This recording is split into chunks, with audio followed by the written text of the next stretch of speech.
Hello दोस्तों, नमस्कार, जय हिंद। स्वागत है आपका अपने यूट्यूब चैनल मैथ्स माध्यम में। आशा करता हूँ आप एकदम बढ़िया होंगे और अपनी पढ़ाई को अच्छे तरीके से कर रहे होंगे।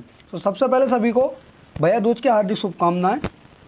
ठीक है दोस्तों, आज हम करेंगे वित्तीय संबंध, यानी कि वित्तीय संबंध जो है हमारे ये संविधान के भाग 12 के अंतर्गत आता है। और इसमें जो अनुच्छेद हमारे कवर किए जाते हैं, आर्टिकल 264 से आर्टिकल 300 तक इसमें जो कवर किए जाते हैं। ठीक है, इसमें करेंगे हम वित्तीय संबंध को, यानी कि राज्य और केंद्र के बीच में क्या क्या वित्तीय संबंध होते हैं। इसी के अंतर्गत ही हमारा जो है जीएसटी और वित्त आयोग भी इसी के अंतर्गत ही हमारे भाग 12 के अंतर्गत ही आ जाता है। तो यहाँ से हमसे क्वेश्चन ये पूछ लेता है कि जो हमारा वित्त आयोग है वो कौन से भाग के अंतर्गत आता है और जीएसटी हमारा जो है किस भाग के अंतर्गत आता है, उसी को ही हम कवर करते हुए चलेंगे। ठीक है, अगर आपने हमारी पिछली क्लासेस नहीं देखी हैं, थ्योरी बेस्ड क्लासेस हैं सभी, तो उन क्लासेस को देख लीजिए, क्योंकि जो है वहाँ से इतना डीप तरीके से हमने थ्योरी कराई है। जैसे ही जो है हम करेंगे तो उन क्लासेस को हम कर लेंगे, तो किसी भी एग्जाम्स को कर लेना आप दोस्तों, मतलब किसी भी एग्जाम्स में आप बैठ जाना उन इस क्लासेस को करने के बाद में। ठीक है, आप स्कोर जो है पॉलिटी में अपना अच्छा ही कर पाएंगे। ठीक है, तो दोस्तों बिना किसी देरी के हम करेंगे अपनी क्लास को स्टार्ट। और दोस्तों आपसे रिक्वेस्ट है, साथ में कॉपी पेन लेकर के बैठना और नोट्स जो है साथ में बनाते हुए चलना। ठीक है, तो दोस्तों हम इसमें करेंगे आज भाग संविधान का भाग 12। ठीक है, भाग 12 में हम देखेंगे इसमें कि जो भाग 12 के अंतर्गत आता है हमारा वित्त, संपत्ति, संविधान, और बाद जो है हमारा भाग 12 के अंतर्गत आता है। ठीक है, जो इसमें अनुच्छेद हमारे आते हैं आर्टिकल 264 से 293 तक इसमें जो कवर किए जाते हैं। लेकिन जो हमारे टोटल है इसके अंदर, तो आर्टिकल 264 से 300 तक हमारे इसमें कवर किए जाते हैं।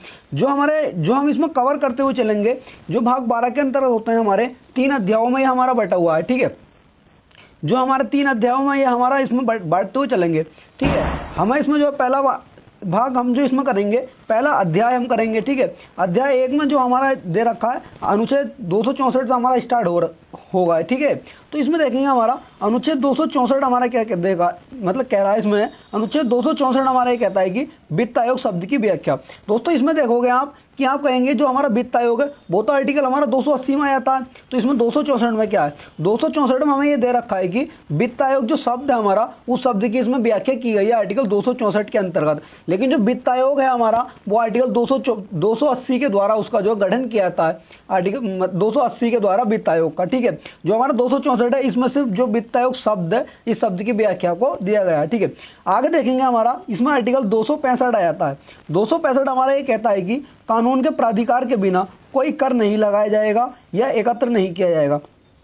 यानी कि आर्टिकल हमारा 265 ये कहता है दोस्तों इसमें जो मतलब जो कानून के प्राधिकार के बिना, यानी कि जब तक हमारा कोई विधेयक या कोई हमारा जो है कानून बन करके हम बना नहीं लेते, तब तक हमसे जो कोई कर नहीं लिया जाएगा और कोई कर हमसे एकत्र नहीं किया जाएगा। ऐसा नहीं है हमसे कि कोई सरकारी आदमी हमसे डायरेक्ट आकर के बोलता है कि आप यहाँ पर रह रहे हैं या आप ये सामान बेच रहे हैं तो इसका हमें टैक्स दो। ठीक है, हमें जो है इसमें एकदम ऑथेंटिक मांगा जाता है कि मान लो जब तक कोई विधेयक हमसे मतलब कोई विधेयक पारित नहीं होगा संघ से हमारा मतलब संसद से, तो उसके बिना हमसे जो है टैक्स नहीं लिया जाएगा। जैसे हमारा जीएसटी है, जीएसटी हमारा पहले जो है एक ही हमारा विधेयक पारित हुआ था, सही है, प्रस्ताव या अधिनियम बनकर हमारा तैयार हो गया, तो हमसे जो अधिनियम बनने के बाद भी तो टैक्स लिया जाता है हमसे कि आप जो है टैक्स दीजिए। ये हमारा पहला अधिनियम पास हो चुका था वहाँ से।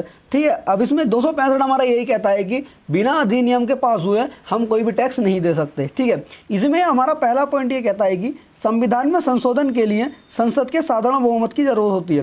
जैसे हमें जो है कोई भी कानून, यह हमारा जो कानूनी प्राधिकार है ये हमारा, ठीक है, इसको पास करने के लिए पहले हमें जो है साधारण बहुमत की जरूरत होती है। दोस्तों इसमें जो हम पहले जो मान लो हमें कर लगाने के लिए कोई हमने विधेयक पास कराना है, तो हम उसको जो साधारण बहुमत से ही पास कर सकते हैं। इसमें हम देखेंगे कुछ बहुमत दोस्तों ऐसे होते हैं जो साधारण मतलब कुछ विधेयक ऐसे होते हैं जिनको साधारण बहुमत से हम पास कर लेते हैं। लेकिन दोस्तों इसमें जो है कुछ बहुमत हमारे ऐसे होते हैं जिनको साधारण बहुमत से पास ना करके उनको जो है विशेष बहुमत, विशिष्ट बहुमत या फिर विशेष बहुमत कह सकते हैं, उसको जो है विशेष बहुमत से पास करना होता है। सही है, संविधान में संशोधन करके। ठीक है, अगला हमारा ये होता है कि संसद के विशिष्ट बहुमत या फिर विशेष बहुमत से और आधे राज्यों की जो विधानसभाओं के अनुसमर्थन से भी संविधान में संशोधन किया सकता है। इसमें एक कहता है कि हमारा कुछ बहुमत हमारे ऐसे मतलब कुछ विधेयक हमारे ऐसे होते हैं जिनको साधारण बहुमत से हम पास करा लेते हैं। ठीक है, कुछ ऐसे होते हैं कि जिनको जो है विशेष बहुमत से पास करना होता है संविधान में संशोधन करके आर्टिकल 368 के द्वारा। ठीक है,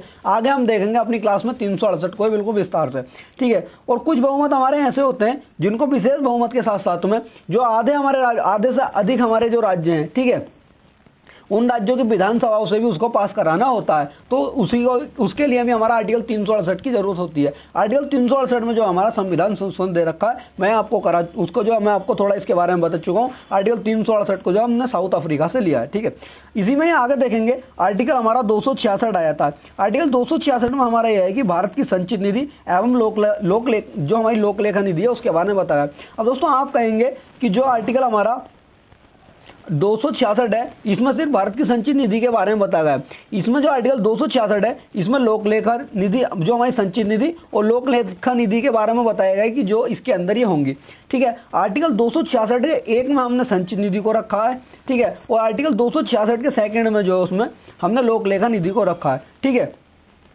इसमें देखेंगे आर्टिकल 266 का फर्स्ट हमारा क्या कहता है। आर्टिकल 266 का फर्स्ट दोस्तों ये कहता है कि भारत की संचित निधि की परिभाषा दी गई है, यानी कि एक भारत की संचित निधि होगी आर्टिकल 266 के फर्स्ट के तहत, ठीक है। यह एक केंद्रीय खाता होता है, ठीक है, मतलब ये केंद्र सरकार का एक खाता होता है जिसमें सरकार की सभी प्राप्तियां और राजस्व जमा किए जाते हैं। इसके अंदर जो सरकार के पास में जो उधारी वगैरह से पैसा आता है सरकार के पास में उसको जमा किया जाता है, ठीक है। और इसमें जो है आयकर, सीमा शुल्क कर, केंद्रीय उत्पाद शुल्क कर और अन्य स्रोतों से मिलने वाली रकम जो शामिल होती है। यानी कि सरकार जो आयकर लेती है हमसे, सीमा शुल्क लेती है, ठीक है, और केंद्रीय उत्पाद शुल्क लेती है और हमसे जीएसटी वगैरह लेती है, वो सब भी जो है हमारा संचित निधि के अंदर शामिल किया जाता है, उसमें जो संचित निधि में जमा किया जाता है, ठीक है। और आगे देखेंगे इसी में ही हमारा दोस्तों, इसमें बता दूं मैं आपको, जो हमारा संचित निधि होती है, जो हमारा मंत्रियों वगैरह की सैलरी दी जाती है और जो मान लो सरकारी व्यक्ति होते हैं, ठीक है, अधिकारी वगैरह होते हैं, उनकी जो सैलरी होती है ये सभी संचित निधि पर भारित व्यय होता है।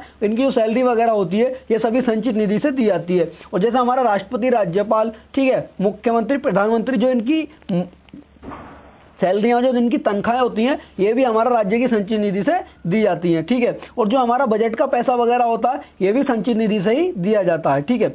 इसी में आगे देखेंगे, आगे हमारा आर्टिकल 266 का हमारा सेकंड ये कहता है कि भारत की लोक निधि और राज्यों की लोक निधि का वर्णन किया गया है। यानी आर्टिकल 266 के अंतर्गत जो है हमारा एक तो भारत की लोक निधि होती है और जो अपनी सभी राज्यों की, भारत एक तो केंद्र सरकार की होगी अपनी लोक निधि अलग ही, सही है, लोक लेखा निधि, और जो हमारे जो 28 राज्य हैं और 8 केंद्र शासित प्रदेश हैं, इनकी भी सबकी अपनी अलग अलग जो एक लोक लेखा निधि होगी, ठीक है। इसी में हमारा लोक लेखा निधि में वह धन शामिल होता है जो भारत सरकार को करों से मिलने वाली आय और उधार के रूप में मिलता है, ठीक है।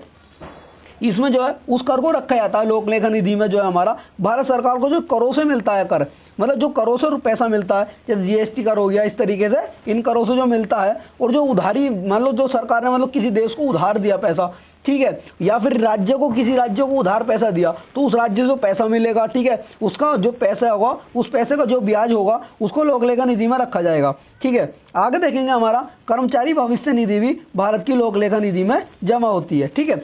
आगे देखेंगे इसी में ही हमारा अगला पॉइंट ये कहता है कि संसद की मंजूरी के बिना इस खाते से कोई भी पैसा नहीं निकाल सकते।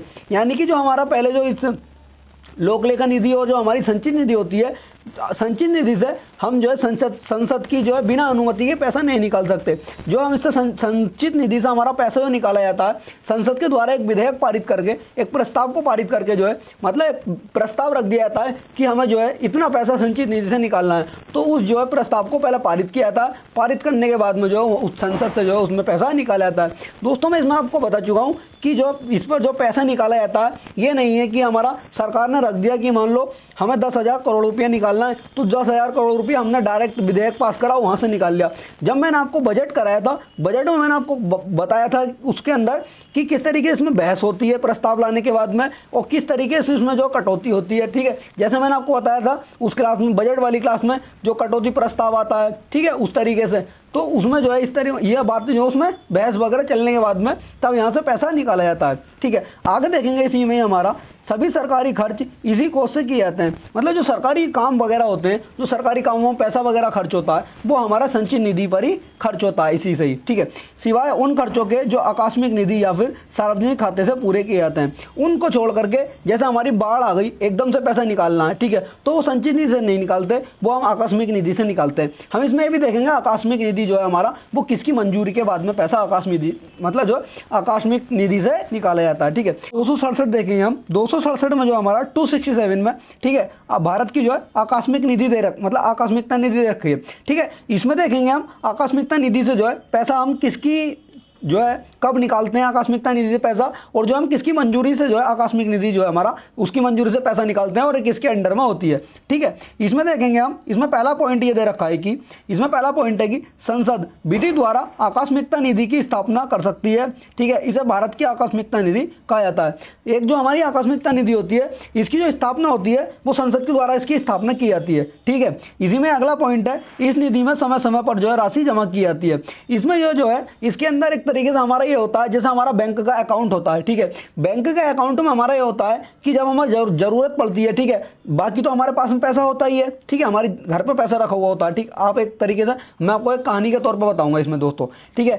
एक हमारे जैसे घर पे तो मान लो हमने काम करा, ठीक है, हमारा घर पे तो पैसा होता ही है, लेकिन हम जो पैसा बचा के रखते हैं जैसे कि हमारा कोई प्रॉब्लम्स हो गई या फिर हमें शादी वगैरह कुछ हो गई इस तरीके से जिसमें हमें एकदम से पैसा निकालना होता है, तो हम बैंक में अपना अकाउंट रख देते हैं, ठीक है, जिससे कि हमें एकदम जरूरत पड़ी हम बैंक गए, ठीक है, बैंक से पैसा निकाल करके लिया है। बाकी जो हमारा पैसा घर पे रखा था उससे मतलब वो पूर्ति नहीं करता, इसलिए बैंक गए, बैंक से पैसा निकाल करके लिया है, ठीक है। तो हमें बैंक में जो हमारा अकाउंट था उससे पैसा निकालने के लिए पहले हमें जो उसमें बैंक में जो अपने अकाउंट में जो है पहले पैसा जमा करना पड़ेगा ना, ठीक है। उसी तरीके से जो है इस निधि में जो है समय समय पर जो है राशि जमा की जाती है, जैसे हम अपने बैंक के अकाउंट में समय समय पर जो है पैसा जमा करते रहते हैं, ठीक है, जिससे कि जो एकदम जरूरत पड़े वो हम पड़ने पर जो है वहां से पैसा निकाल के ले आते हैं। इसी तरीके से हमारा यह आकस्मिकता निधि है, ठीक है। आगे है कि राष्ट्रपति अप्रत्याशित खर्चों को पूरा करने के लिए इस निधि में अग्रिम राशि ले सकते हैं। यह है कि इसमें मान लो कोई बाढ़ वगैरह आ जाती है हमारा या कोई महामारी आ जाती है, ठीक है, जिस अप्रत्याशित खर्च वो होते हैं जो मतलब अचानक हो जाते हैं, ठीक है,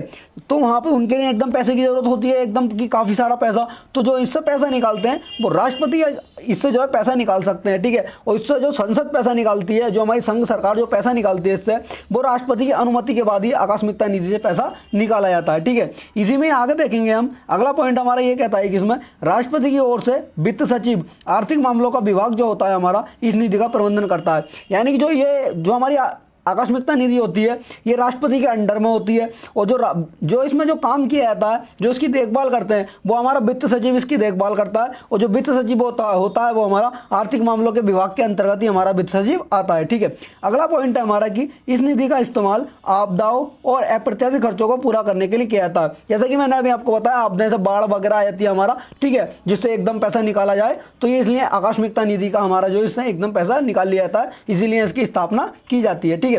आगे हमारा इसमें अगला पॉइंट यह आता है कि इस निधि से पैसा निकालने के लिए संसद की अनुमति की जरूरत नहीं होती। जो हमारा आकस्मिकता निधि होती है तो इससे जो पैसे निकालने की होती है इसमें हमारा संसद की अनुमति नहीं होती, इसमें जो डायरेक्ट हमारा राज्य जो हमारा राष्ट्रपति है डायरेक्ट राष्ट्रपति यहाँ से पैसा निकाल सकते हैं। और जो हमारा संचित निधि है वहां से हमारा जो संसद की अनुमति लेने के बाद में संघ सरकार वहां से पैसा निकालती थी, जो मतलब प्रस्ताव पारित करने के बाद में। और जो हमारा आकस्मिकता निधि है इसमें संसद की जरूरत नहीं होती है, इसमें जो है हमारा संघ सरकार राष्ट्रपति से बोल करके राष्ट्रपति वहां से डायरेक्ट पैसा निकाल सकते हैं, ठीक है। आगे देखेंगे इसी में अगला पॉइंट हमारा यह हो जाता है कि संसद ही इस निधि का गठन करती है और यह तय करती है कि इसमें कितना पैसा होना चाहिए। जो हमारा आकस्मिकता निधि है इसमें जो संसद ही तय करती है इसके अंदर कितना पैसा होना चाहिए, ठीक है, और जो है इसमें जो कितना पैसा होना चाहिए और जो पैसा जमा वगैरह करती है वही हमारी संसद इसके अंदर करती है, ठीक है। इसी में अगला पॉइंट है हमारा साल 2005 में इस निधि की राशि 5 करोड़ रुपए थी, यानी 2005 तक जो इसके अंदर जो हमारी आकस्मिकता निधि है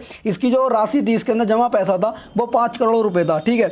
और जो हमारा 2005 के बाद में इसे बढ़ा करके 500 करोड़ रुपए इसमें कर दी गई है, यानी कि 2005 से पहले इसमें जो हमारा 5 करोड़ रुपए थी आकस्मिकता निधि, 2005 के बाद में जो इसे 500 करोड़ रुपए कर दिया गया है, ठीक है। आगे है कि राज्य भी अपना आकस्मिकता निधि रख सकते हैं, मतलब जो राज्य हैं हमारे वो भी अपनी जो है आकस्मिकता निधि मतलब बना करके रख सकते हैं। जैसे राज्य अपनी लोक लेखा निधि और संचित निधि बनाते हैं उसी तरीके से राज्य जो है अपनी आकस्मिकता निधि भी अपनी अलग बना सकते हैं, ठीक है। दोस्तों इसमें बता दूं मैं आपको आर्टिकल हमारा 263 से आर्टिकल 267 तक जो है हमारा चैप्टर बनाया जाता है। जैसे कि मैंने आपको क्लास के स्टार्टिंग में बताया था कि जो हमारा भाग 12 है ये हमारा 3 चैप्टरों में बटा हुआ है। आर्टिकल 263 से हमारा 264 से 267 तक हमारा चैप्टर 1 आ जाता है, ठीक है, और हमारा आर्टिकल 268 से 281 तक हमारा चैप्टर 2 आ जाता है, ठीक है, और 200 हमारा 282 से और हमारा 200 मतलब 282 से और हमारा 293 तक हमारा चैप्टर 3 आ जाता है। ठीक है, पहला चैप्टर हम अपना कवर कर चुके हैं इसी के अंदर ही। अब इसमें देखेंगे दूसरा चैप्टर हमारा क्या है। दूसरा चैप्टर में दोस्तों हमारा यह है कि दूसरा चैप्टर जो हमारा ये कहता है कि केंद्र राज्यों के बीच में आर्थिक अथवा वित्त संबंध, यानी हमारा केंद्र और राज्यों के बीच में क्या क्या हमारे वित्त संबंध होंगे, उनको हम कवर करते हुए चलेंगे अपना चैप्टर 2 के अंदर। ठीक है, चैप्टर 2 में हमारा आर्टिकल 268 से आर्टिकल 200 हमारा 81 तक इसके अंदर कवर किए जाते हैं। ठीक है, पहला इसमें हम देखेंगे आर्टिकल 268। आर्टिकल 268 में हमारा कहा गया है कि केंद्र द्वारा लगाए गए शुल्क, यानी केंद्र के द्वारा जो हमारे शुल्क लगाए जाते हैं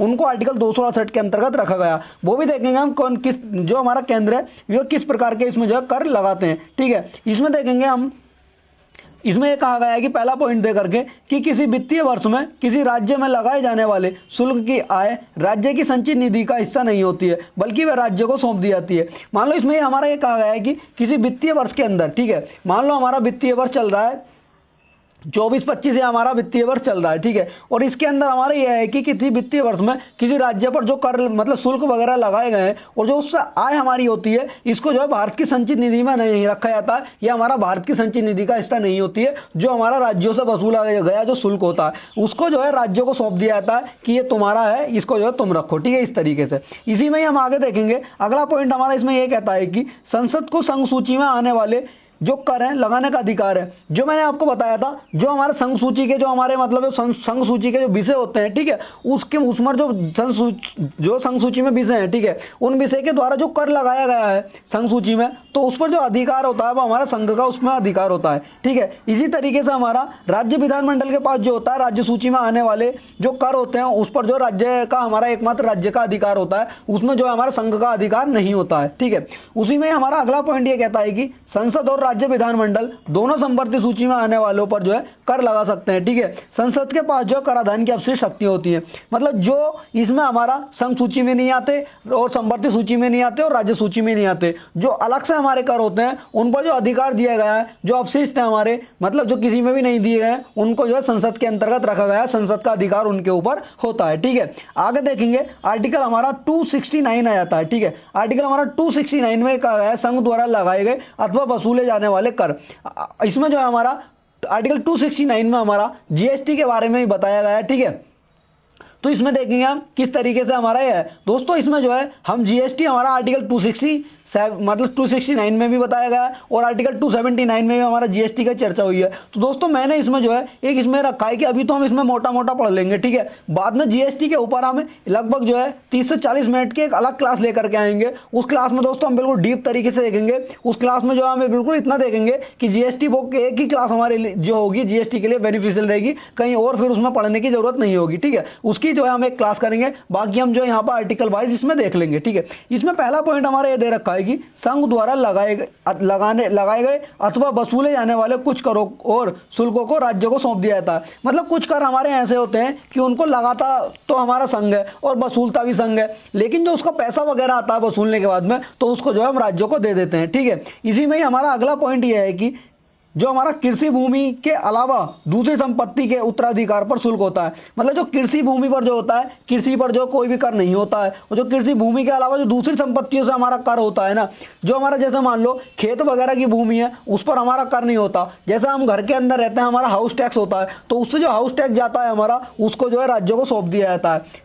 ठीक है, आगे देखेंगे हमारा कृषि भूमि के अलावा दूसरी संपत्ति पर संपदा शुल्क होता है। यानी कि ये हमारा वही हो गया जैसे मैंने आपको बताया, जो मतलब कृषि की भूमि हमारी खेत खलिहानों की भूमि होती है उस पर हमारा कोई टैक्स नहीं जाता है। ठीक है, और जो हम घर के अंदर रहते हैं तो हमारा उसका हाउस टैक्स जाता है। ठीक है, उसका हाउस टैक्स भी हमारा ये संघ के द्वारा वसूला जाता है और वसूलने के बाद में जो है हमारा उस राज्य को दे दिया जाता है। ठीक है, इसी में ही आगे देखेंगे हमारा अगला पॉइंट हमारा ये कहता है कि रेलवे, समुद्र या फिर हवाई जहाज से ले जाने वाले यात्रियों का सामान अथवा टर्मिनल टैक्स। मतलब जो हमारा रेल के द्वारा, समुद्र के द्वारा और हवाई जहाज के द्वारा व्यक्ति यात्रा करते हैं, ठीक है, जो उस पर टैक्स वगैरह लगता है तो उसका टैक्स, और जो रेलवे किराए और माल ढुलाई पर जो टैक्स लगता है, ठीक है, वो। और आगे देखें अगला पॉइंट है हमारा इसी में स्टॉक एक्सचेंज और वायदा बाजार में लेन देन पर स्टॉप शुल्क के अलावा दूसरे टैक्स। ठीक है, इसी में अगला पॉइंट हमारा कि समाचार पत्रों की बिक्री या खरीदारी और उनमें प्रकाशित विज्ञापनों पर भी जो हमारा टैक्स लगता है, यह हमारा सब जो है केंद्र के द्वारा वसूला जाता है। वसूलने के बाद में जो है केंद्र इन सभी को राज्य को सौंप देता है। ठीक है, जिस राज्य से ये वसूला जाता है संबंधित राज्य को। ठीक है, इसी में आगे देखेंगे, आगे हमारा आता है आर्टिकल 270। आर्टिकल 270 में हमारा यह है कि संघ और राज्यों के बीच लगाए जाने वाले कर, मतलब संघ और राज्यों के बीच में कौन कौन से कर लगाए जाते हैं उनको हम देखेंगे। यह हमारा आर्टिकल 270 के अंतर्गत आता है। ठीक है दोस्तों, अगर आपको क्लास अच्छी भी लग रही हो तो क्लास को दोस्तों आपसे सिर्फ एक ही रिक्वेस्ट है, क्लास को शेयर जरूर करना और चैनल को दोस्तों जो सब्सक्राइब कर लेना। बाकी दोस्तों आप कंटेंट देख ही रहे होंगे कि आपको जो किस प्रकार का कंटेंट मिल रहा है। ठीक है, ऐसा कंटेंट जो है आप किसी भी दोस्तों पेड कोर्स को देख लेना और पेड कोर्स को देखने के बाद में हमारे इस कंटेंट को मिला लेना। ठीक है, आपसे बात है कि थोड़ा आपसे जो है बेहतर ही मिलेगा इसमें। बस दोस्तों आपसे यह है कि आपको ऐसी जरूरत नहीं पड़ने देंगे कि आपको जो है कोई पैड बैच खरीदने की जरूरत पड़े। यूट्यूब पे हम जो है इतना ही करा देंगे कि जो है आपको किसी भी टीचर का पैड जो कोर्स है खरीदने की जरूरत नहीं पड़े। आप देख रहे होंगे कि कितने महंगे महंगे हमारे पैड कोर्स आ रहे हैं, कोई 1000 रुपये, कोई 2000 रुपये, इस तरीके से। बस दोस्तों हमारा यह है कि हम जो है यूट्यूब पर जो है हमने पहले खरीदा था, लेकिन हम चाहते हैं अब आपको जो खरीदने की जरूरत नहीं पड़े, इतना हम जो है यूट्यूब पर अपने करा दें। ठीक है, आगे देखेंगे इसमें हमारा आर्टिकल 270 आ जाता है कि संघ और राज्यों के बीच में लगाए जाने वाले कर। ठीक है, इसमें जो हमारा कौन कौन से कर लगाए जाते हैं वो देखेंगे। इसमें पहला पॉइंट हमारा ये दे रखा है कि कृषि आय से अलग आय पर कर लगाया जाता है। मतलब इसमें जो है जो कृषि की आय होती है हमारी, जो कृषि से प्राप्त जो हमारी आय होती है उस पर कर नहीं लगाया जाता है, जो उससे अलग आय होगी उस पर कर लगाया जाएगा।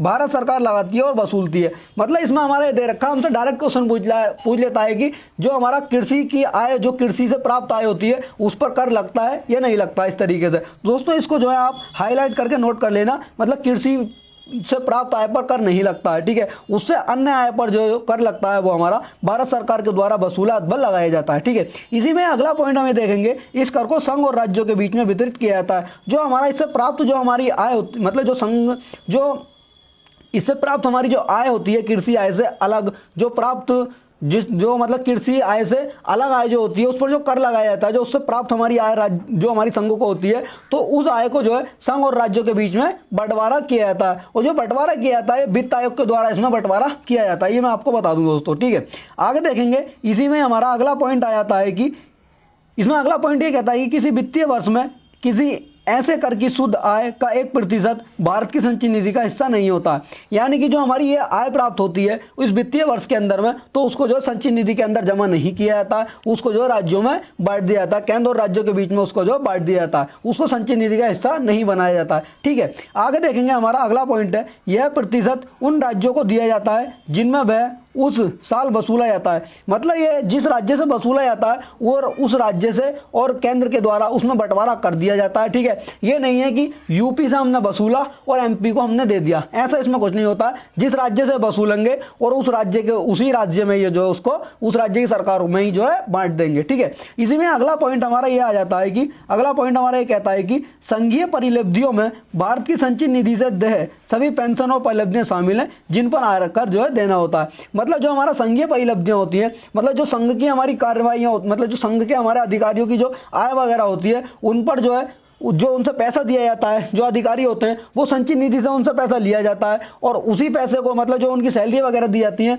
उसी पैसे से उनकी सैलरियाँ वगैरह दी जाती हैं। ठीक है, सैलरी जो उन सैलरियों पर भी हमारा आयकर लगता है और वो आयकर भी हमारा संचयी निधि में जमा हो जाता है। ठीक है, इसी में अगला देखेंगे, हमारा अगला आता है आर्टिकल हमारा 271। आर्टिकल 271 में हमारा ये दे रखा है कि संसद को केंद्र सरकार के उद्देश्यों के लिए कुछ करों और शुल्कों पर अधिकार लगाने का अधिकार है। मतलब संसद को अधिकार दिया गया है जो केंद्र सरकार के कुछ उद्देश्य वगैरह होते हैं उन पर कर लगाया जाएगा और उनसे जो है शुल्क वसूला जाएगा। ठीक है, ये संसद को अधिकार हमारा आर्टिकल 271 के तहत दिया जाता है। ठीक है, इसी में आगे देखेंगे हमारा अगला पॉइंट हमारा ये दे रखा है कि यह अधिकार मौजूदा करों और कर्तव्यों पर लगाए जाने वाला अतिरिक्त शुल्क होता है। जो अधिकार हमारा लगाया जाता है, जो मौजूदा कर होते हैं हमारे और जो कर्तव्य होते हैं उन पर जो है अतिरिक्त कर लगाया जाता है। ठीक है, अगला देखेंगे इसी में ही अगला पॉइंट हमारा हो जाता है ये कि अगला पॉइंट ये कहता है कि इस अधिभार से जुड़ी आय पूरी तरह से भारत की संचयी निधि का हिस्सा होती है। मतलब जो हमारे यहाँ अधिभार लगाया जाता है, जो कर लगाया जाता है, जो इससे प्राप्त हमारी आय होती है, इसको जो पूर्ण रूप से हमारा संचयी निधि में जो इसको जमा कर दिया जाता है। इसे जो है राज्यों के बीच में नहीं बांटा जाता, ये संचयी निधि का हमारा हिस्सा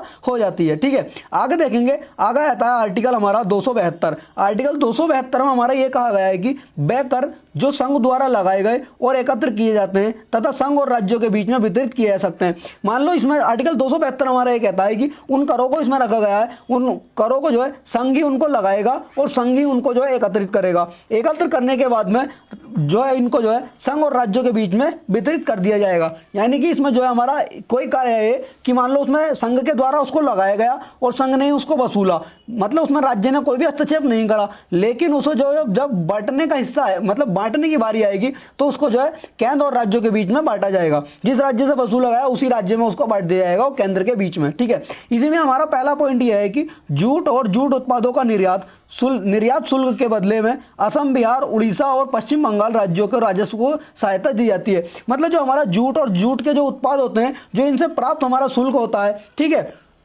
इनके बदले में, ठीक है, जो मतलब जूट तो हमारा, ठीक है, जो जूट से हमारा प्राप्त दो मतलब जूट हो गया एक, और जूट के जो उत्पाद बनते हैं उनसे जो प्राप्त हमारा जो आय होती है, जो कर के रूप में वसूला जाता है, ठीक है, उसको जिस राज्य से हमारा वसूला जूट के रूप मतलब जूट के ऊपर से, तो उस राज्य को नहीं दे करके हमारा इसमें जो है असम, बिहार, उड़ीसा और पश्चिम बंगाल राज्यों में बांट दिया जाता है, क्योंकि हमारे एक तरीके से पिछले राज्य हो जाते हैं, तो इनमें जो है सहायता के रूप में इन्हें दे दिया जाता है। ठीक है, आगे देखेंगे इसी में ही हमारा अगला आर्टिकल आता है आर्टिकल 274 यानी कि 274। आर्टिकल 274 में हमारा यह है कि कराधान से जुड़े विधेयकों पर राष्ट्रपति की पूर्व सिफारिश जरूरी होती है। जो मान लो हमारे कराधान से जुड़े हुए हमारे जो है मतलब कर से जुड़े हुए जो हमारे विधेयक होते हैं उन पर जो राष्ट्रपति की पूर्व सिफारिश जरूरी होती है। यानी कि पहले जो राष्ट्रपति से सिफारिश लेने के बाद में उस कर को मतलब जो विधेयक मतलब कर से संबंधित जो विधेयक है उसको पारित करने के से पहले जो हमको राष्ट्रपति की अनुमति लेनी उसमें जरूरी होती है। ठीक है, तो इसमें हमारा पहला पॉइंट ये दे रखा है, इन विधेयकों में राज्य की रुचि होती है।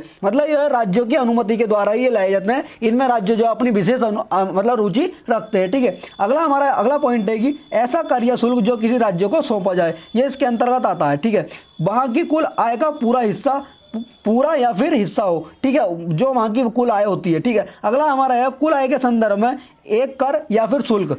कुल आय के संदर्भ में जो है हमारा यह है कि या तो हमारा एक कर लगा दिया जाएगा या फिर एक शुल्क के रूप में उसको वसूल लिया जाएगा। ठीक है, आगे देखेंगे इसी में ही अगला पॉइंट हमारा यह हो जाता है कि भारत सरकार की संचित निधि से किसी राज्य को दे समय के लिए राशि। मतलब जो है हमारा मान लो किसी राज्य को जरूरत पड़ी पैसे की, तो वो जो है भारत की संचयी निधि से पैसा ले सकता है। पैसा जब लेगा हमारा, वो संघ सरकार से कहेगा कि मुझे पैसे की जरूरत पड़ रही है। पैसे की जरूरत पड़ने के बाद में जो हमारा संघ सरकार होगी वो एक विधेयक लेकर के आएगी। विधेयक लाने से पहले जो है वो राष्ट्रपति से सिफारिश लेगी कि भाई राज्य को इतना पैसा चाहिए, हम इसके लिए जो एक विधेयक लेकर के आए या नहीं लेकर के आए, और राज्यों को पैसा दिया जाए नहीं दिया है। तो राष्ट्रपति जो उसमें विचार विमर्श करेंगे, विचार विमर्श करने के बाद में राष्ट्रपति उस पर जो अनुमति दे देते हैं, अगर राष्ट्रपति की इच्छा होती है तो, और उसके बाद में विधेयक को मतलब पास करने के बाद में उस राज्य को जो पैसा दे दिया जाता है। ऐसा नहीं होता कि दोस्तों उसने पैसा मांगा, जैसा हम होते हैं कि आज के समय में हम साहूकार के पास गए कि हमको इतना पैसा दो, उसने हमसे कहा इतने % ब्याज लगा, हमने कहा कि हाँ भाई दे दो, इतने % हम ब्याज दे देंगे, तो जो है उसने तुरंत निकाल के पैसा अपनी गड्डी में से इनके आपको दे दिया। ऐसा नहीं होता यहाँ पर, इसमें जो है पहले पूरी प्रक्रिया के साथ में यहाँ पर हमारा काम चलता है। ठीक है, आगे आता है हमारा आर्टिकल 275। आर्टिकल 275 में ये कहा गया है कि हमारा संसद को राज्यों को अनुदान देने का अधिकार, मतलब संसद को अधिकार दिया गया है कि संसद राज्यों को जो है अनुदान दे सकती है। ठीक है, यह आर्टिकल हमारा 275 के तहत, इसमें यह हमारा पहला पॉइंट यह है कि इस अनुदान के तहत हर साल भारत की संचयी निधि से अनुदान सहायता जो है दी जाती है। जो है हर साल के अंदर जो है इसमें भारत की संचयी निधि से जो है सहायता दी जाती है प्रत्येक राज्यों को। ठीक है, यह हमारा संसद को अधिकार दिया गया है। ठीक है, इसी में आगे देखेंगे हमारा अगला पॉइंट आ जाता है। अगला पॉइंट हमारा यह कहता है कि इस अनुदान को पूंजी और आवर्ती रकम के रूप में दिया जाता है। मतलब जो हमारी ये अनुदान जो दिया जाता है इसको हम पूंजी के रूप में देते हैं। इसको हम ऐसा नहीं देते कि हमने तुमको उधार दिया है और तुम हमें इसे वापिस बाद में जो है वापस कर दोगे इस टैक्स के रूप में, मतलब जो तुम इसे वापिस करो। हमने मतलब जो है ये पैसा जो दिया जाता है इस तरीके से नहीं दिया जाता है कि हमने तुम्हें जो है ये पैसा उधार दिया है, बाद में तुम ये पैसा दोगे और उस पर लगा हुआ टैक्स भी दोगे, ऐसा कुछ नहीं होता। ये इस तरीके से जो है एक दान दिया जाता है एक तरीके से हर साल संसद के द्वारा प्रत्येक राज्यों को, ठीक है। अगला हमारा ये पॉइंट आ जाता है कि अलग अलग राज्यों के लिए अलग अलग रकम जो है हमारी तय होती है। इसमें जो है हमारा जो अलग अलग राज्य होते हैं सबके लिए ये नहीं होता है कि सबके लिए एक ही राशि हमने फिक्स कर दी, तुम्हें सभी राज्यों को मान लो 20-20 हज़ार रुपए दिए जाएंगे, इस तरीके से हम मोटा मोटा लेकर के चल रहे हैं कि सभी राज्यों को 20-20 हज़ार रुपए दिए जाएंगे, ऐसा कुछ नहीं होता है। जो हमारा पिछड़े राज्य होते हैं उनको जो है पैसा ज़्यादा दिया जाता है और जो हमारा विकसित राज्य होते हैं उनको जो थोड़ा कम दिया जाता है, उसी तरीके से, ठीक है। जैसे हम घर में होते हैं ना, जैसा आपने देखा होगा कि छोटे बेटे को जो है या छोटी बेटी को पैसे थोड़े ज़्यादा दिए जाते हैं, उसको लाड़ प्यार ज़्यादा दिया जाता है, और जो बड़ा बेटा या बड़ी बेटी होती है उसको जो कम दिया जाता है। इस तरीके से जो हमारे पिछड़े राज्य होते हैं, ठीक है, उनको जो पैसा ज़्यादा दिया जाता है और जो हमारे उभरते हुए राज्य हैं उनको जो पैसा थोड़ा कम दिया जाता है, ठीक है। इसी में हमारा अगला पॉइंट ये कहता है कि इस अनुदान का मकसद जो है वित्तीय संसाधनों में अंतर राज्य की असमानताओं को दूर करना होता है। इसका जो यह अनुदान हमारा जो दिया जाता है, पैसा जो दिया जाता है, ये सिर्फ इसी पर्पज से दिया जाता है तो जो वित्तीय संसाधनों में जो हमारा अंतर राज्य मतलब जो वित्तीय हमारे संसाधन है, ठीक है, जो प्रत्येक राज्य के जो हमारे असमानता इसमें पाई जाती है उसको समान करने के लिए जो है ये पैसा दिया जाता है, ठीक है। इसी में ही आगे देखेंगे हमारा अगला पॉइंट हमारा ये आ जाता है कि इस अनुदान से राज्य सरकारों की कल्याणकारी योजनाओं का एक समान रखरखाव और विस्तार किया जाता है। जो हमारा पैसा दिया जाता है इसमें जो राज्य सरकारों की जो कल्याणकारी योजनाएं होती हैं हमारी, इसमें जो है समान रखरखाव हो जाए। ये नहीं है कि वो एक योजना हमारी मध्य प्रदेश में चल रही और सेम उसी से रिलेटेड हमारी एक योजना उत्तर प्रदेश के अंदर चल रही, तो उत्तर प्रदेश में मान लो 2,000 रुपये प्रति महीना आ रहा है, मध्य प्रदेश में आ रहा है हमारा 1,000 रुपये प्रति महीना, ठीक है। तो उसी को ही हमारा समान करने के लिए जो है पैसा प्रत्येक राज्य को दिया जाता है, ठीक है। आगे देखेंगे हमारा अगला पॉइंट इसमें हो जाता है कि अनुसूचित जनजातियों के कल्याण के लिए बुनियादी ढांचा विकास योजनाएं दी जाती हैं, ठीक है। जो हमारी अनुसूचित जनजाति होती हैं, ठीक है, पिछड़ी जातियां हमारी है, इनको जो है इनके कल्याण के लिए जो है इनके बुनियादी ढांचे को जो है विकास करने के लिए इनके बुनियादी ढांचे की, ठीक है, ये पैसा दिया जाता है। इन योजनाओं में संरक्षित हमारा पेयजल, सड़क संपर्क, बिजली एवं आवास जैसी चीजें शामिल होती हैं। यानी कि कुछ लोगों पर हमारी जो अनुसूचित जनजातियां होती हैं, जो SC ST हैं हमारी, इन पर जो कुछ भी ये होता है कि मतलब इनके यहाँ पानी की सुविधा नहीं होती, ठीक है, और जो सड़क जो मतलब सड़क नहीं बनी होती, बिजली की मतलब सुविधा नहीं होती, और कुछ लोगों पर हमारा घर वगैरह नहीं होते। तो इसमें जो है इसी की पूर्ति करने के लिए जो हमारा सरकार के द्वारा मतलब संघ सरकार के द्वारा ये पैसा हमारा एलोकेट किया जाता है, ठीक है। आगे देखेंगे इसी में आ जाता है हमारा आर्टिकल 276। आर्टिकल 276 में हमारा यह है कि व्यवसायों, व्यापारों एवं आजीविकाओं और रोजगारों पर कर लगाया जाता है आर्टिकल 276 के द्वारा, ठीक है। जो हमारा रोजगार पर कर लगाया जाता है और जो हमारा व्यापार पर कर लगाया जाता है कि तुम्हें ये व्यापार शुरू करने के लिए तुम्हारे ऊपर इतना कर लगाया जाएगा, ये सब हमारा आर्टिकल 276 के अंतर्गत इसमें आता है, ठीक है। आर्टिकल हमारा 279 है कि शुद्ध आय आदि की गणना। इसमें जो है हमारा आर्टिकल 279 जो है हमारा, इसमें जो है शुद्ध आय की आदि की जो गणना वगैरह होती है, जो सैलरियां वगैरह होती है, ये हमारा आर्टिकल 279 के अंतर्गत आ जाती है, ठीक है। आगे आता है हमारा आर्टिकल 279A। इसमें हमारा GST परिषद का गठन दिया गया। आर्टिकल 279 में हमारा GST परिषद है, इसका जो हमारा GST परिषद जो हमारी GST काउंसिल है, इसका गठन किस तरीके से होगा, इसका अध्यक्ष कौन होगा, ठीक है, उसमें ये हमारा आर्टिकल 279 में बताया गया है। जैसा कि मैंने अभी आपको बताया था पीछे कि हम जो GST से रिलेटेड 40 से 50 मिनट की मतलब 1 घंटे की हम इसमें एक क्लास रखेंगे GST से। उसमें GST हम इतना डीप से पढ़ेंगे कि दोस्तों आप उसी क्लास को कर लेना, उसके अलावा आप जो कहीं और आपको GST पढ़ने की जरूरत नहीं होगी, ठीक है। इसीलिए हमने जो है यहाँ पर सिर्फ जो है एक इसमें जो है हम यहाँ पर देखेंगे GST को सिर्फ एक आर्टिकल के तौर पर, बाकी हम इसकी एक अलग क्लास रखेंगे, उसमें बिल्कुल डीप तरीके से हम GST को पढ़ेंगे। इसमें हम सिर्फ ये देखेंगे आर्टिकल 279 में हमारा एक GST परिषद है, इसका गठन होता है। इसका गठन हम इसमें ये देखेंगे किस तरीके से किया जाएगा। यह भारत के राष्ट्रपति को 101 में संविधान संशोधन अधिनियम 2016 के प्रारंभ में 60 दिनों के अंदर GST काउंसिल का गठन करने का अधिकार देता है। मतलब जो GST काउंसिल का हमारा गठन किया जाता है, यह राष्ट्रपति के द्वारा किया जाता है, और यह हमारा जो हुआ था 101 बार संविधान संशोधन 2016 में हमारा आया था, और जो इसको 60 दिनों के अंदर यानी कि 2 महीने के अंदर जो इसका गठन किया जाता है और राष्ट्रपति के द्वारा किया जाता है। और दोस्तों इसमें बता दूं मैं आपको, जो भारत के अंदर हमारा GST है, यह हमारा फ्रांस से ली गई है, ठीक है। GST जो ली गई है हमारा फ्रांस से GST ली गई है, और जो भारत में जो हमारा मॉडल चल रहा है GST का, वो कनाडाई मॉडल पर हमारा हमारा जीएसटी आधारित है। जो भारत में सबसे पहले हमारे जीएसटी लागू हुई थी, ठीक है, जो जीएसटी लागू हुई थी हमारा भारत में सबसे पहले, वो हमारा असम के अंदर हुई थी, यानी कि वो 1 जुलाई हमारा 2017 में असम के अंदर जो है हमारा जीएसटी को लागू कर दिया गया था। सबसे पहले हमारा राज्य असम बन गया था। और जो दोस्तों इसमें जो है हमारा जो अधिनियम हमारा पास हुआ था 2016 में अधिनियम आ गया था और 1 जुलाई 2017 में जीएसटी को लागू कर दिया गया था। असम हमारा इसमें पहला राज्य बना था।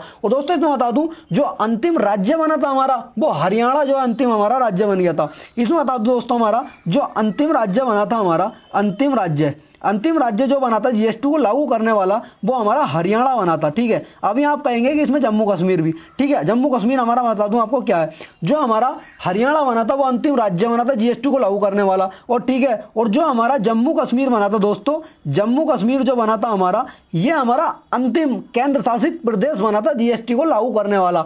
हरियाणा तो अंतिम राज्य बना था जीएसटी को लागू करने वाला, और जो हमारा जम्मू कश्मीर जो बना था ये अंतिम केंद्र शासित प्रदेश बना था हमारा जीएसटी को लागू करने वाला। दोस्तों इसकी एक अलग हम क्लास रखेंगे, उसमें बिल्कुल डीप तरीके से हमारा जीएसटी को देखेंगे कि जीएसटी कितने प्रकार की होती है, किन किन जो है सामानों पर जीएसटी लगती है और किन किन सामानों पर, जैसे हमारा अभी यूपी पुलिस में क्वेश्चन पूछते हैं कि हमारा जो हमारे संसाधन के सामान होते हैं उन पर जो है जो संसाधन की हमारी वस्तुएं होती हैं उन पर जो है कितने % जीएसटी लगता है, सोने पर कितने % लगता है, 24 कैरेट के सोने पर कितने % जीएसटी लगता है, उसको हम बिल्कुल कवर करेंगे अच्छी तरीके से अपनी एक क्लास में अलग। बस दोस्तों आपसे रिक्वेस्ट है क्लास आपको अच्छी लगी हो तो क्लास को शेयर जरूर करना और एक बार चैनल को सब्सक्राइब कर लेना। बस दोस्तों आपसे रिक्वेस्ट है, ठीक है, बहुत जल्दी हमारे बन के होने वाले हैं, बस आपसे रिक्वेस्ट है जल्दी से बन के करा दो, ठीक है। फिर हम जो है अपनी यूपीएसआई से रिलेटेड हिंदी की क्लास भी बिल्कुल बढ़िया तरीके से स्टार्ट करते हुए चलेंगे, ठीक है। बिल्कुल डीप थ्योरी करेंगे पहले, फिर जो है अपने जो है प्रैक्टिस सेट करेंगे। बाकी आप जो है स्टार्टिंग से अगर जुड़े हुए हैं तो आपको पता होगा कि हमने जो है अपना जो है आर्टिकल हमने 1 से स्टार्ट किया था दोस्तों, और आज जो है हम आर्टिकल 280 तक पहुंचने वाले हैं, ठीक है। कल की क्लास में हम 280 करेंगे वित्त आयोग को। तो दोस्तों इसमें आपने ये देखा होगा कि हमने आर्टिकल 1 से स्टार्ट करके आर्टिकल आज हम 270 तक पहुंच गए, और जो भाई बहन स्टार्टिंग से जुड़े हुए हैं उन्हें पता होगा कि हम जो एक आर्टिकल कवर करते चल रहे हैं। और आपने ये यूट्यूब पर या फिर किसी टीचर के पेड कोर्स में भी आपने देखा होगा कि किसी भी टीचर ने एक आर्टिकल कवर नहीं कराया होगा। दोस्तों मैं लिख के दे रहा हूँ, ठीक है, आप चाहे देख लेना किसी पेड कोर्स में या फिर यूट्यूब पर, ठीक है। यह आपके भाई का जो है आपसे वादा है कि पूरी पॉलिटी कवर करेंगे इसमें और पूरी एम लक्ष्मीकांत को जो है इसमें कवर करते हुए चलेंगे। एक आर्टिकल से लेकर के हम जो है पूरे आर्टिकल इसमें पूरी जो है लक्ष्मीकांत तो इसके अंदर कवर कर लेंगे, ठीक है। बस आपसे रिक्वेस्ट है अपना साथ दोस्तों जो है ऐसे बनाए रखना, और दोस्तों चैनल को जो है ज़्यादा से ज़्यादा जो है शेयर करना और सब्सक्राइब करना। इसी के साथ दोस्तों मिलते हैं नेक्स्ट वीडियो में। जय हिंद, जय भारत।